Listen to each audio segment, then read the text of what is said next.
On today's video, we're going to be talking about how to raise a puppy, and we're going to be giving tips specifically for when a puppy is 3 months old all the way up to 12 months old. Hi, João. Hi. During the first year of life, of this puppy's life, what is the typical medical plan like? Well, firstly, we have to say that it depends on the breed of the dog, on its gender, if it is an outdoor or indoor pet, and of course, where is the place where the dog lives in. What do you mean by the place the dog lives in? The place of the planet, geographically. Okay, geographical place. okay. So a dog that lives in Europe might have a different medical plan than a dog that lives in Australia or South America, for example. Absolutely. Okay. And what are the typical tests and diagnoses that the dogs undergo during this first year? So, as a basic medical plan, we can include regular checkups, vaccination programs, external and internal deworming, some fecal exams, microchipping. In some dogs, we can do the neutering surgery, and depending on the breed of the dog, there are some diagnostic tests that we can do. Okay. The next question is, how soon can I allow my dog to start to interact with other dogs? Well, that's a good question, Jose, because there are different opinions on that matter. My opinion as a vet, I have always to assure the puppy's health first. So I think that all the puppies should be at least half vaccinated before going to the street where other dogs can be. So I think that we have to assure half of the program of vaccination. Okay, so kind of halfway through the vaccination program would be okay from the veterinarian standpoint. Okay, now this is a very interesting question, because usually what the vet sees as ideal is slightly different from what the trainer or behaviorist sees as a trainer. As a trainer, I would like the puppy to start socializing with other dogs as soon as possible. So my question now is, for a puppy class, what we see now a lot is people trying to make sure that the likelihood of getting a disease there is very low. So they carry the puppies in their arms to the place where the puppies will interact with each other. They make sure that the place is clean, no feces, of course. Would a plan including early socialization with this approach be okay from your point of view? So I think that it might be okay, because if the environment is controlled and all the health status of the puppies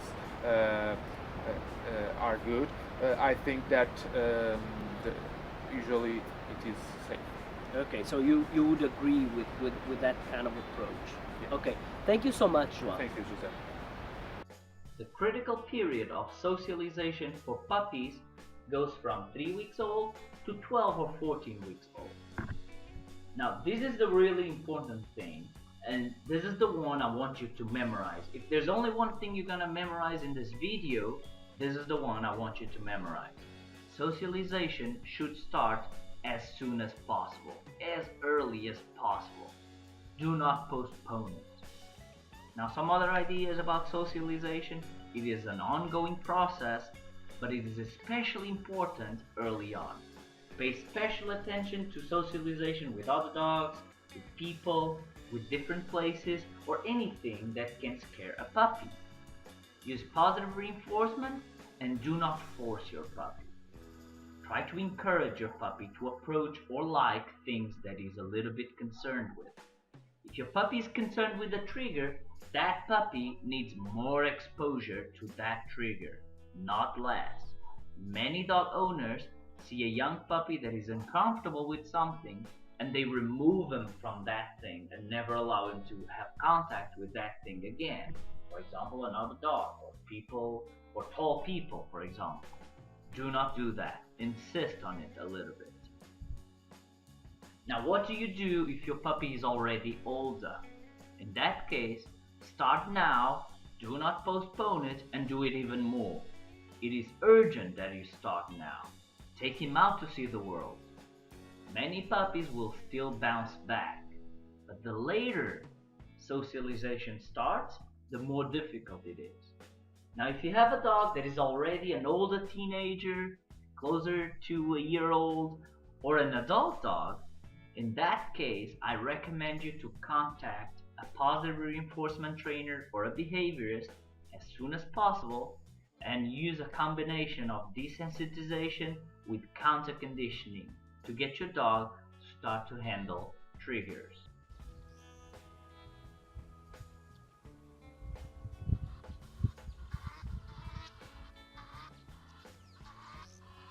Here are my 10 tips for today's video. Most of these tips are based on the book Dog Insight by Pamela Reid, which I highly recommend. Tip number 1 is socialize your dog with other dogs. Tip number 2 is socialize your dog with people. Tip number 3 is take your dog places. Take him to the forest, to the mountain, to the beach. Take him downtown. Take him to places that look, feel, smell, and sound different. Tip number 4 is provide your dog with plenty of learning opportunities. Don't just expect your dog to be there laying down and sleeping and eating all day long. He has to learn stuff. He has to keep his brain challenged. Tip number 5 is promote bonding, promote a good relationship with your dog through play. If you learn how to be interesting to your dog, your relationship with the dog is going to be much better. If you like this video, click thumbs up. Also, like me on Facebook on facebook.com/trainmeplease. And subscribe to my YouTube channel so that you get all the videos that I release. Tip number 6 is get your puppy used to being touched and handled. Check his mouth, touch him in his paws, check his nails. All that stuff will make the puppy eventually accept these things as a positive thing if you pair it with positive experiences. Tip number 7 is do not promote resource guarding. I'm gonna have another video in which I'm gonna go into more detail about this, but briefly, if you're planning on touching his food or moving his toys or something like that, you should try to make those things become better when you touch them. So the food, you can add a treat to the food so that it becomes better. The toy, you can exchange it for a better toy, or you can make the toy move in a way that it becomes more challenging. Tip number 8 has to do with the amount of discipline you use. Many people use way too much discipline and corrections when they are raising a puppy. Some other people, they just don't care and they allow the dog to do anything whenever he wants, however he wants. My suggestion is for you to try to plan ahead and manage the puppy's environment so that you set the puppy up for success. Tip number 9 is exercise your puppy. Tip number 10 is do not provide food at all times for free. You can use food in interactive ways. You can use food for playful sessions, exercise sessions, learning sessions. You can use food in food toys so that the dog will have to think a little bit and to move around to get the food. You can also spread the food around the yard or the house so that again he has to think and move to get the food. Let me know in the comments below if you have tried any of these things with your own dog. On our next video, we're going to be talking about how to potty train or house train your dog. Keep well. I will see you on the next video.